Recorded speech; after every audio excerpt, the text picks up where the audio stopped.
오늘이 추수감사절인가요? 근데 여러분 교회는 뭐 아무것도 표식이 안 와서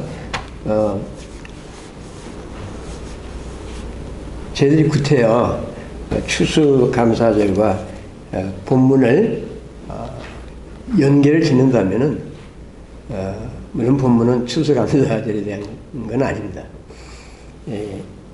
이런 질문 하나 할 수 있겠죠. 예수님은 추수감사절을 지키실까요? 우리처럼 이렇게 연례 행사처럼 추수감사절이라는 것을 지키시지 않으시죠. 예. 우리 보고 추수하라 그런 말씀하셨죠.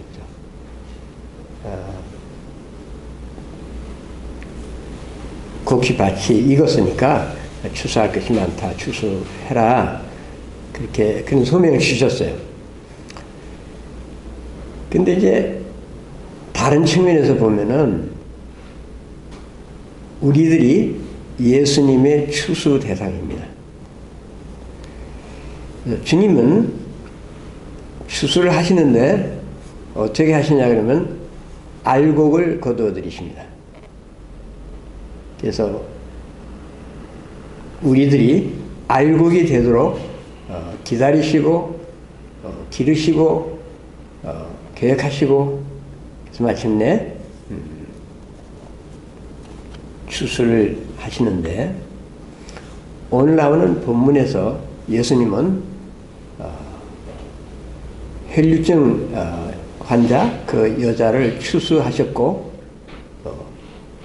회당장 야이로를 추수하셨어요. 근데 그들이 어떤 과정을 거쳐서 추수를 하셨는가 하는 것을 아마 한편으로 생각해 보실 수 있을 것입니다. 우리가 구태여 추수감사절과 연결 짓는다면은. 그러나 이 본문은 잘 알려져 있는 스토리입니다. 그죠? 그래서 그 자체만 읽고서 그냥 우리가 교훈을 쉽사리 얻을 수 있습니다. 근데 이제 조금 우리가 다른 각도에서 본문을 본다면은 본문은 두 개의 스토리가 있죠.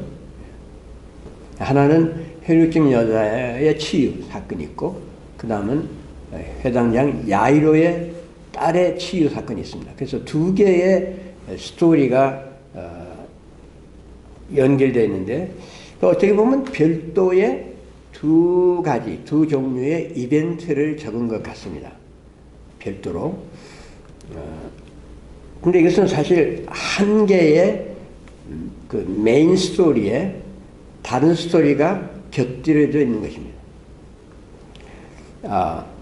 근데 왜 메인 스토리에 또 하나의 스토리가 앞세워진 것일까? 왜 이렇게 본문이 구성되었을까 하는 것을 우리가 생각한다면은 이 앞에 스토리에 담긴 교훈이 그러니까 혈류증 여자에 관한 그 스토리가 그 후속 스토리의 하나의 길잡이가 되게 하려는 것입니다. 말 바꾸면 혈류증 여자의 사건이 야이로에게 하나의 GPS가 된다는 것입니다. 그러니까 야이로가 자신의 위기 속에서 어떤 길을 걸어야 할 것인가 하는 데 대한 안내를 받도록 하나의 가이드라인으로서 혈류증 여자 스토리가 먼저 나온다는 것입니다.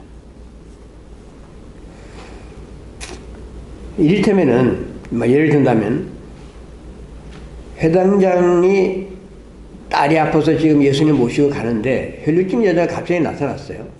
그래서 예수님이 지체하십니다.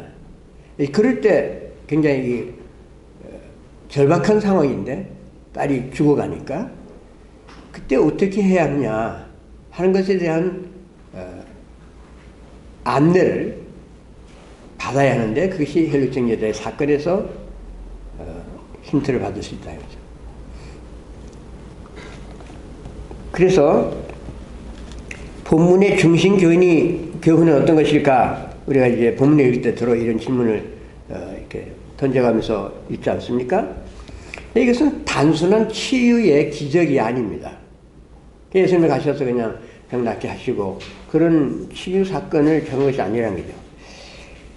스토리 전체를 우리가 놓고서 보면은 이 스토리는 물론 여러 가지 측면의 교훈들이 있지만은 기도와 믿음에 대한 것을 가르치고 있어요. 우리가 예를 들면 기도라고 할 때 출발점이 있어요. 그 출발점 A에서 종착점 B로 갑니다. 근데 기도의 응답을 우리가 직선적으로 받는다고 생각해요. 또 그러기를 기대합니다. 우리가 뭘 위해서 기도했는데 하나님께서 그 기도를 그냥 금방 속히 해결해 주기를 원하는 것이죠. 근데 이제 사실 따져보면 우리가 기도를 해서 금방 응답을 받는 경우도 있어요. 그런가 하면 기도를 하지도 않았는데 하나님께서 우리의 필요를 채워주시기도 합니다. 근데 이제 여기서는 이 본문에서는 그와 같은 측면의 얘기가 아니고 다른 차원의 기도의 응답을 이야기하고 있다는 것이죠. 그래서 기도 응답에는 이 본문 스토리에서 우리가 추출할 수 있는 것이 뭐냐면 기도가 응답되는 것이 이렇게 직선적으로 단일화하게 금방 이루어지는 것이 아니라는 거예요. 그럼 뭐냐? 프로세스가 있다는 말이에요. 과정이 있다는 것입니다. 기도에 과정이 있어요. 근데 우리는 그 과정을 생략하고 그 빼버리고 그냥 바로 그냥 막바로 주여 믿습니다. 주시옵소서 감사합니다. 그거는 그런 차원이 아니라는 것이죠. 그래서 이 기도 응답에는 믿음의 실현이라는 것이 들어간다는 겁니다. 헬류증 여자의 경우를 볼 때 예수님 만난 적 없어요. 예수님부터 무슨 특별한 지시를 받은 것도 없습니다. 물론 이제 소문만 들었죠. 그러나 그것으로서 주님을 신뢰했어요. 그러니까 내가 저분의 옷자락이라도 만질 수만 있다면은 내 병이 나을 것이라는 그런 신뢰와 확신을 가졌던 것입니다. 그것이 뭐냐 그러면은 믿음이죠. 믿음이 있었어요. 그래서 내가 그 옷자락이라도 만지면 나을 것이라는 것은 믿음의 고백이고 또한 신앙 고백이죠. 그러니까 들리지 않는 기도를 올린 것입니다. 자기 혼자서. 그리고서 예수께로 이제 가는 것이죠. 이제 그게 그 여자의 출발점이었어요. 근데 출발을 했지만 바로 예수님에게 바로 가지 않았죠. 예? 바로 예수님의 옷을 만진 것도 아니고 상황적으로 그것이 불가능했습니다. 그래서 이 헬류증 여자는 자기가 올렸던 신앙 고백에 그 기도의 과정을 거쳐야 했다 말이죠. 어떤 과정이냐? 그것은 예수께로 향하여 가는 그 걸음이 한 발자국씩 가는 것이다. 그나마도 갔다가 뒤로 밀리고 많은 무리가 밀치니까 그 병력한 여인이 어떻게 그 많은 사람들을 해치면서 예수님께로 바로 갈 수가 있겠어요?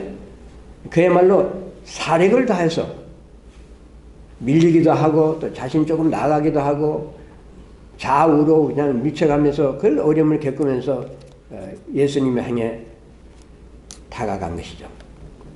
그러니까 그 무리들이 이 여인에게는 장애물이에요. 그래서 믿음의 시련은 우리로 하여금 장애물을 거쳐가게 합니다. 그것은 여러 형태로 나오죠. 방해물이 있다는 거죠. 내가 감당할 수 없는 상황에 내가 몰입하게 되기도 한다. 그죠. 이 여인은 자기 힘으로 도저히 해결할 수 없는 그런 한계 상황 속에서 예수님을 향해 나아가야 했다는 거죠. 근데 그것이 얼마나 불가능한 일이죠. 건장한 사람도 그런 무리 속에서 힘을 쓰면 거기다 압사당하고 하는 사건이 나지 않아요, 지금도? 근데 이 여인의 경우는 혼자서 불가능한 일이에요. 거기서 밀쳐 죽거나 밟혀 죽거나 힘이 다 소진돼서 기진맥진 해버렸겠죠. 그런데 이 과정이라는 것이 언제나 슬로우 프로세스예요. 빨리 팍팍팍 되는 게 아니에요. 예수님 믿고 기도 생활을 하면서 내가 고쳐야 할 부분의 가장 큰 영역이 어디냐 그러면 조급한 성격인 것 같아요. 우리나라 사람들이 뭐 매운 거 많이 먹어서 성격이 급하다 그런 얘기가 있는데 우리가 모든 것을 빨리빨리 해야 하는 그런 문화 속에서 자랐기 때문에 예수님을 대할 때도 예수님 빨리빨리 이러는 것 같아요. 그러니까 답답하다고 안 그러면 빨리빨리 해결하면 답답하대요. 그래서 예수님 대해서 기도하다가 실망을 잘해요. 왜냐면 예수님 금방 만들어주시니까. 근데 이제 힘껏 하라, 뭐, 더 믿어야 된다, 그러니까 내 힘을 다해서 기도를 하다 보면 지쳐버리죠. 그런데 이 과정이라는 것이 말을 바꾸면은 내 인내의 테스트예요. 내가 얼마나 인내하면서 예수님을 따르는가 하는 거예요. 얼마나 예수님을 신뢰하면서 그분을 따라가느냐. 그래서 이 여인이 그야말로 모든 힘을 다해서 오직 예수만 나의 소망이다. 예수님만 나를 고칠 수 있다. 닿기만 하면 나는 나을 것이다. 그런 소신을 품고 예수를 향해 나아갔어요. 어떤 일이 있었어요? 그렇게 했더니 이 여인이 예수님의 옷에 손을 대는 그런 결과가 나왔어요. 근데 여러분 생각해 보세요. 이 여자는 너무 다 기력이 다 나가서 아무 힘이 없어요. 그냥 조금만 대도 그냥 쓰러져 죽을 지경인데 어떻게 그 많은 무리들을 해치고 결국 마침내 예수께로 가서 그 옷에 손을 대겠느냐 말이에요. 그게 상황적으로 가능합니까? 가능해요. 어떻게 가능하냐면 예수님이 기다리시기 때문에. 예수님이 내게로 가까이 오시기 때문에. 아니 예수님 지금 저쪽을 향해서 가고 계시지 않습니까? 예, 그러고 계세요. 무리하고 가십니다 지금. 여인은 뒤에서 따라가고 있어요. 그렇지만 전력을 다해서 하나님을 전적으로 신뢰하고 자기의 그야말로 모든 힘을 다해서 예수를 향해 손을 뻗치는 그 믿음의 손을 예수께서는 의식하신다는 거예요. 그리고서 그 여인이 가까이 올 수 있도록 넘어지거나 짓밟히거나 미쳐지지 않고 마침내 예수의 몸에 손이 닿게 하기 위해서 예수께서 기다리시기도 하고 혹은 우리 쪽으로 다가오시기도 하고 그래서 만나는 지점에 이르게 하는 것이에요. 어떻게 해서 그것이 가능하냐?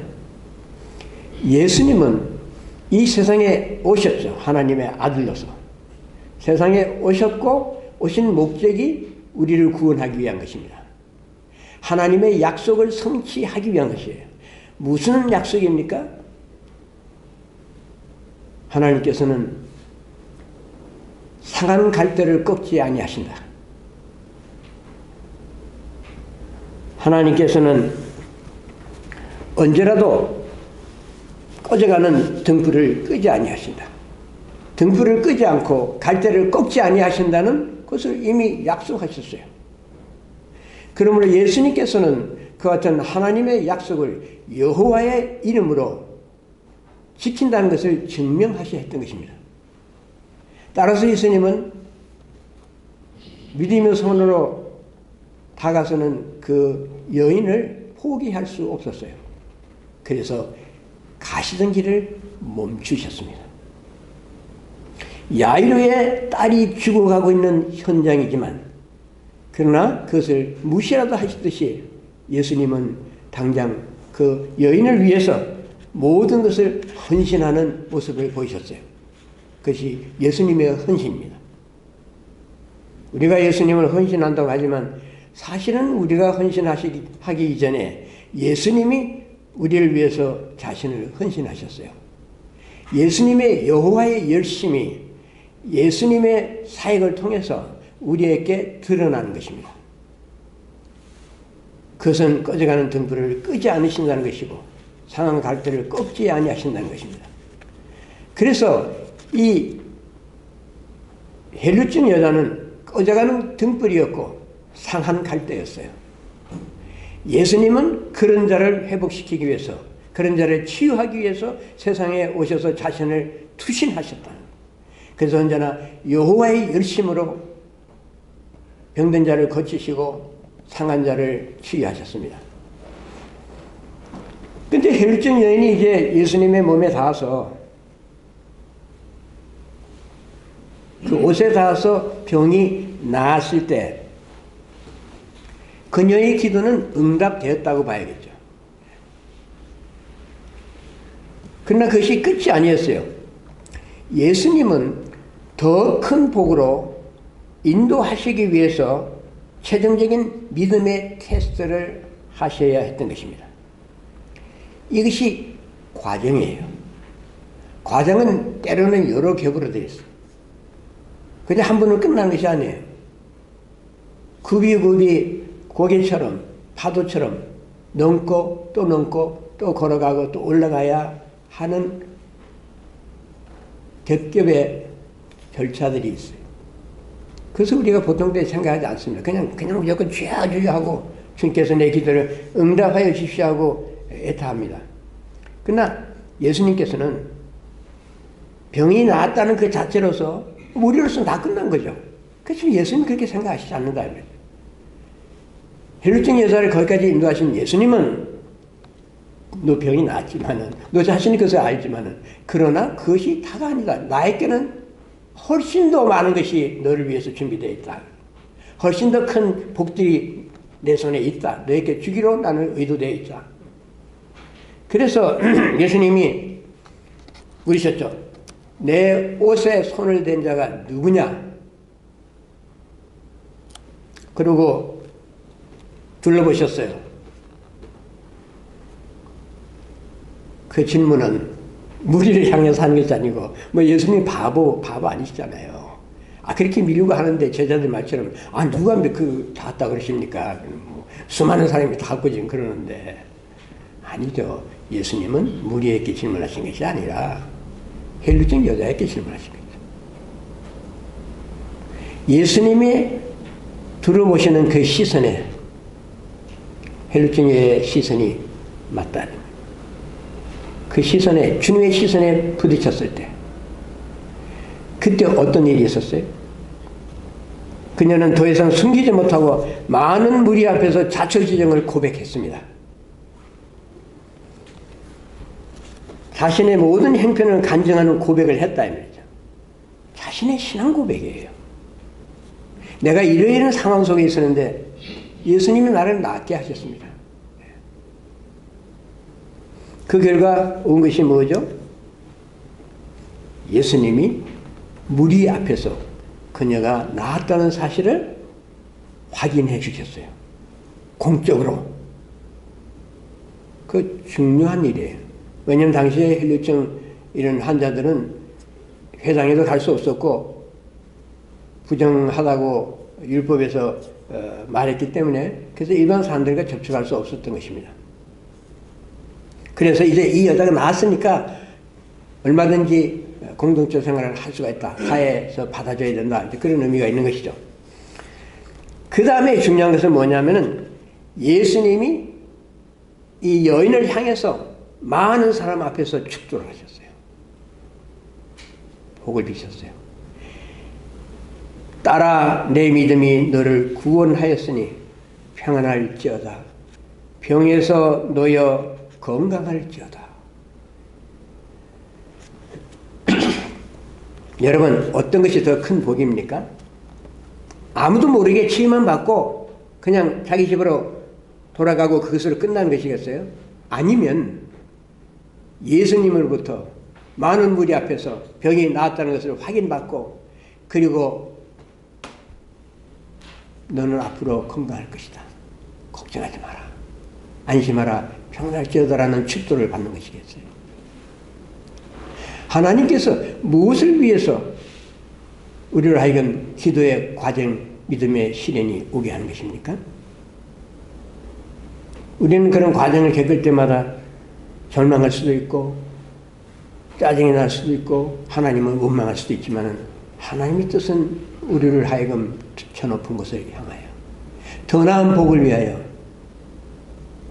훨씬 더 네가 생각하지 못했던 그 복을 나는 너에게 주기 위해서 그래서 나는 너를 끝까지 데리고 간다.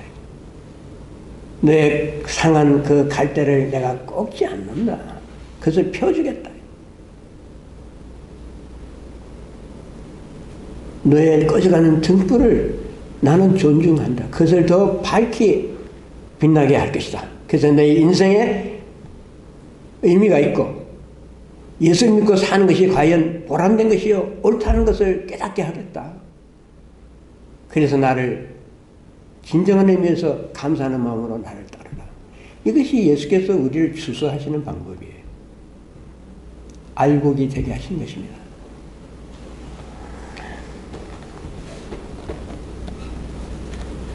기도는 믿음과 함께 동반자입니다. 기도 있는데 믿음이 있고 믿음이 있는데 기도 있어요. 근데 중간에 과정을 거쳐야죠. 기도의 응답을 받아도 믿음의 시련을 거쳐서 더 큰 복을 받을 수 있어야 합니다.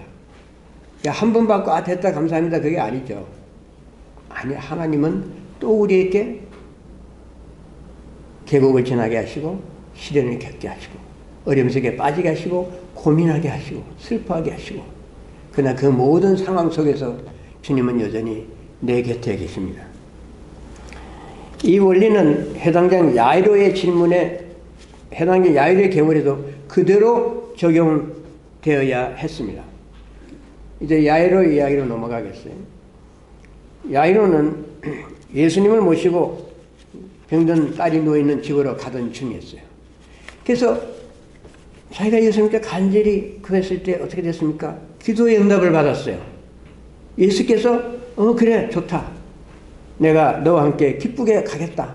가서 내 딸을 낫게 하겠다. 그게 같이 가시지 않았습니까? 근데 바로 직행했습니까? 바로 야로의 집에 도착했습니까? 그래서 딸이 금방 일어났어요? 아니죠. 그게 아니라는 것이 이 스토리의 포인트예요. 물론 야이로는 예수께서 이제 오시니까 뭐 내 딸은 확실하게 이제 낫는다. 그리고 기뻐했겠죠. 근데 갑자기 예수님이 가시던 길을 멈추셨어요. 상황이 변한 것입니다. 장애물이 나타난 것입니다. 믿음의 시련이 온 것입니다. 이 뜻밖의 일이죠. 지금 예수님의 한 걸음마저도 급한 편인데 얼마나 불안했겠어요. 그리고 누가 내 몸에 손을 댔냐고 엉뚱한 질문하시고 그 예수님에 대한 신뢰가 어떻게 될까요? 흔들리기 시작하는 거예요. 이 예수님이 보니까 나의 이 절박한 상황에 대해서는 이 관심이 없으신 모양이다. 그렇게 생각하면 굉장히 섭섭해지죠. 근데 예수께서 헬루증 여인을 만나셔가지고 하신 일이 굉장히 좀 특별한 것이 있어요. 그게 뭐냐면 헬루증 여인을 이렇게 다루는 과정에 있어서 도대체 서두르시더라. 이미 선약이 있지 않습니까? 야이로하고. 그럼 빨리빨리 하고 가셔야지 야이로한테. 근데 전혀 서두르시지 않는단 말이에요. 어떻게 보면 쓸데없는 이상한 질문까지 하시면서 시간 끄신다. 그러니까 이 야이로의 믿음이 과정을 거쳐야 하는 그런 단계에 이르는 것입니다.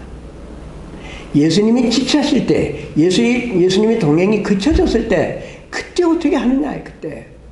그래서 헬루증 여인의 사건이 GPS가 되는 거죠. 방금 일어난 사건이 어떤 것인가를 생각해보라, 이거죠. 너 눈앞에서 일어나고 있지 않느냐?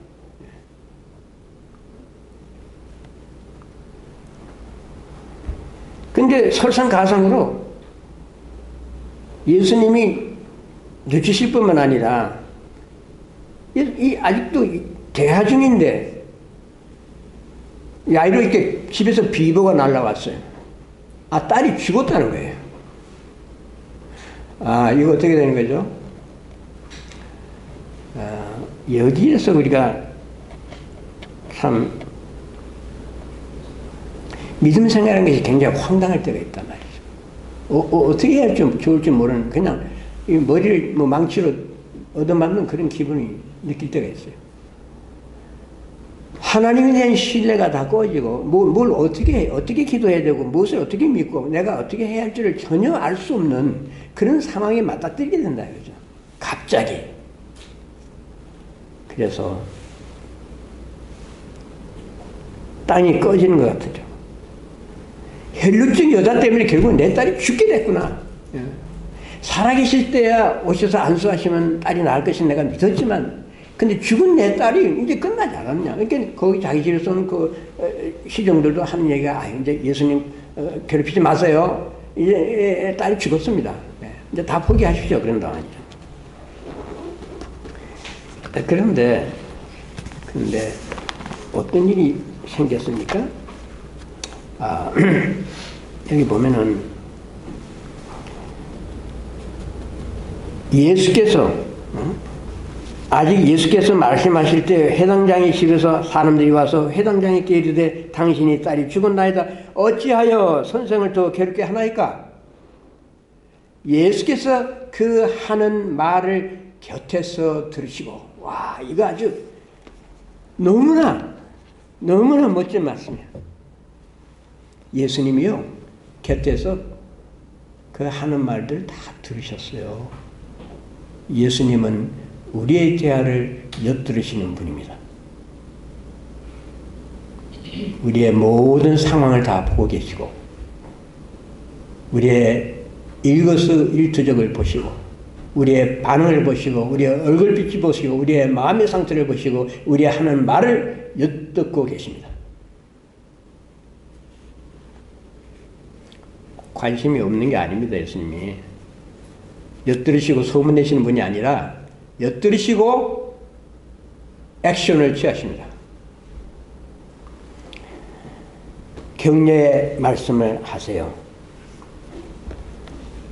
회당장 야이로는 딸이 죽었다는 말에 너무나 두렵고 너무나 황당하고 너무나 괴롭고 너무나 슬펐지만은 예수께서 말씀하시기를 두려워하지 말고 믿기만 하라.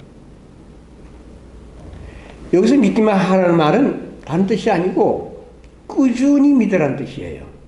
위기의 상황 속에서, 우리의 한계에 부딪혔을 때, 나의 실수가 있었을 때, 나의 큰 방해물이 나타났을 때 꾸준히 주님의 신실하심을 믿고 그리스도를 사랑하는 자에게는 모든 것이 합력하여 선을 이룬다는 것을 믿으라는 거죠. 꾸준히. 애가 죽었어요. 죽었는데 뭘 믿으란 말입니까? 예? 우리는 그때 딸이 살아날 것이라는 것을 믿을 수가 없죠. 예. 그렇지만은 예수께서는 꾸준히 믿으라. 나를 믿으라. 내가 부활이요 생명이다. 이제 내가 그 부활을 체험하게 된다는 거죠. 그렇지만 예수께서 그 말씀 안 하세요. 내가 가면 내가 다시 살릴 것이다. 그렇게 미리 말씀 안 하십니다. 그렇게 되면 훈련의 의미가 없어요. 하나님은 믿지 않는 자들에게는 믿음을 더 강화시킬 수가 없습니다. 그러나 꾸준히 믿는 자들에게는 그들의 믿음이 더 강하게 하시고 더 깊어지게 하시고 더 영광스럽게 하십니다. 그 방법은 믿음의 위기를 사용하는 것입니다. 왜 이런 위기를 꼭 사용하셔야만 하는가? 왜 우리 이렇게 괴롭히셔야 하는가? 왜 이렇게 극한 상황까지 몰고 가시는가? 이렇게 원망할 수 있을 거예요. 그렇지만 우리 자신이 그런 존재예요. 타락하는 우리 존재는 그런 상황 속에서만이 하나님께 더 간절히 기도하게 되고 더 하나님을 의지하게 되고 더 믿음을 촉구하게 발산하게 되는 그런 존재들이에요. 그래서 그렇게 안 하는 경우가 많기 때문에 그렇게 해야 된다는 소리를 가르치는 것이죠. 만일 야이로가 주님은 살아있는 사람만 낫게 하실 수 있다는 것을 믿는 선에서 그냥 그쳤다면은 그에 따른 예수님이 살릴 수 없다고 봤겠죠. 그렇지만 죽은 자까지도 살릴 수 있다고 믿었다면은 그는 위기를 통해서 믿음의 정상에 오르게 될 것입니다. 여기서 우리가 받아야 할 교훈이 있어요. 믿음이라는 것은 살아야 합니다. 믿음이라는 것은 꾸준해야 합니다. 그런데 우리 믿음이 처음부터 완전하지 않잖아요. 흠이 많아요.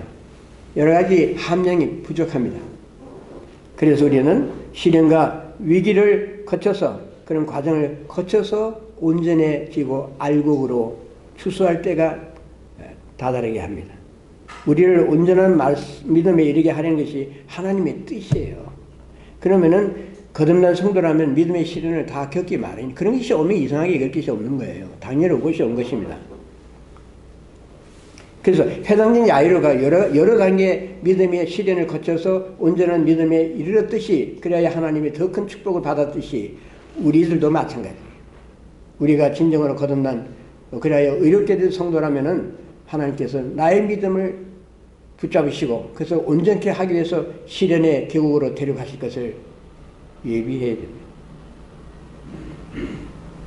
그러니까 우리는 예수님이 가시던 길을 멈추실 때마다, 이것이 나로 하여금 나를 한 단계 더 높여서 하나님의 더 높은 세계를 바라볼 수 있게 하는 그런 기회가 왔다고 생각하면 좋겠죠.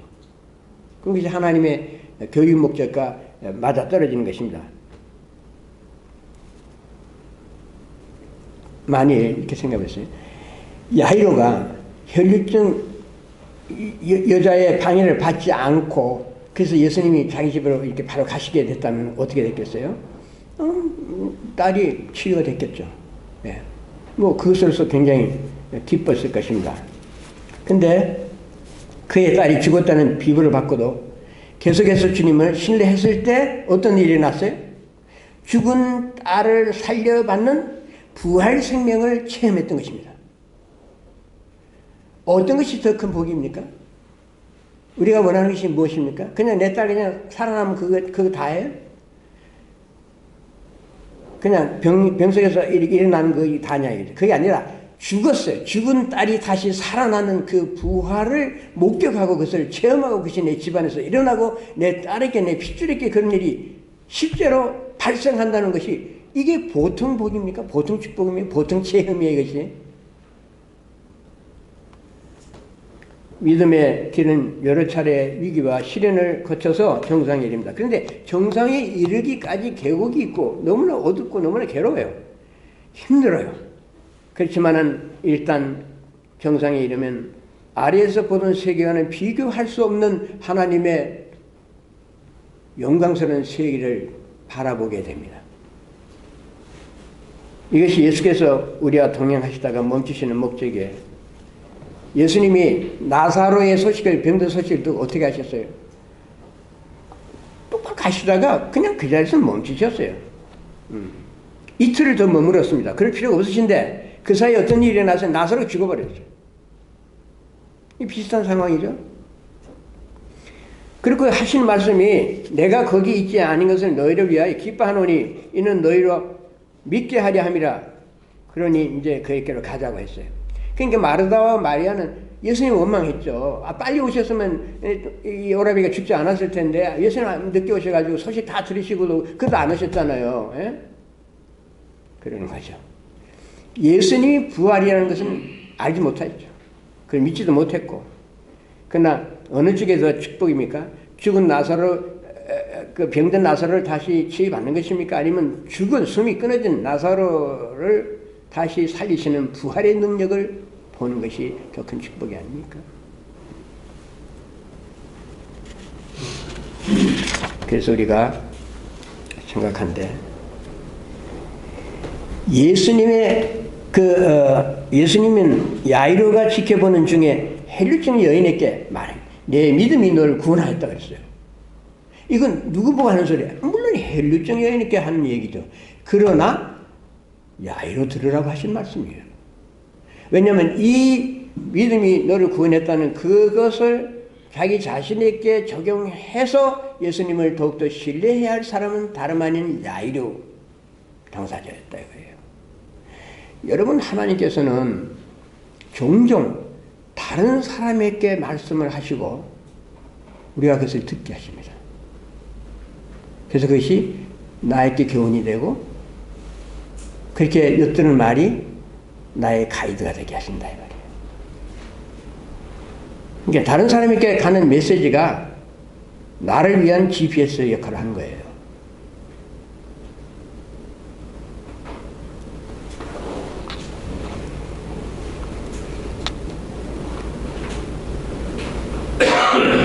예수께서 말씀하시는 것은 야이로야, 너는 지금 너희 딸이 죽지 않은 피부로 곧 죽게 될 것이다.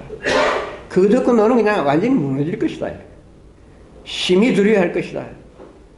그렇지만 내가 혈증 여에게 한 말을 네가 듣지 않았냐? 너 귀로. 그러니 그 들은 말씀을 너에게 적용하라. 그리고 너 자신에게 적용해서 그러면 내 딸이 구원을 받을 뿐 아니라 내 딸도 내가 혈육증 여자에게 줬던 그 축도를 받게 될 것이다. 그 축도는 너희 가정 전체에게 주는 것이다. 아니 주 예수를처럼 신뢰하고 끝까지 가는 꾸준한 믿음의 소유자 전체를 향한 나의 약속이고 나의 뜻이다. 평안히 갈지어다. 염려하지 말라. 주님이 우리와의 동행을 그치는 것처럼 보일 그때 주님은 우리를 떠나시는 것이 아니죠. 우리 곁에 계세요. 곁에서 우리의 모든 이야기들을 다 듣고 계십니다. 그래서 우리가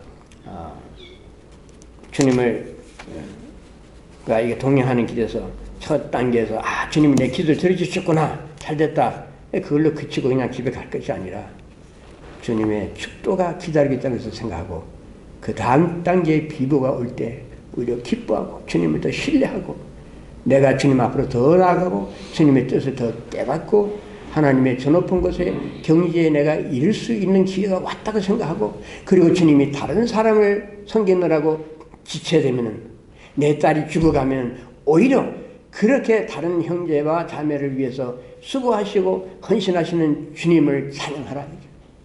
그리고 그 말씀을 다시 나에게 적용해서 상한 갈대를 꺾지 아니하시고 꺼져가는 등불을 끄지 아니하시는 여호와의 약속이 내게도 임할 것이다. 그때 주께서는 나를 축복할 것이고 나에게 축도를 할 것이다 하는 것을 생각하고 기다리는 자가 되어야겠다.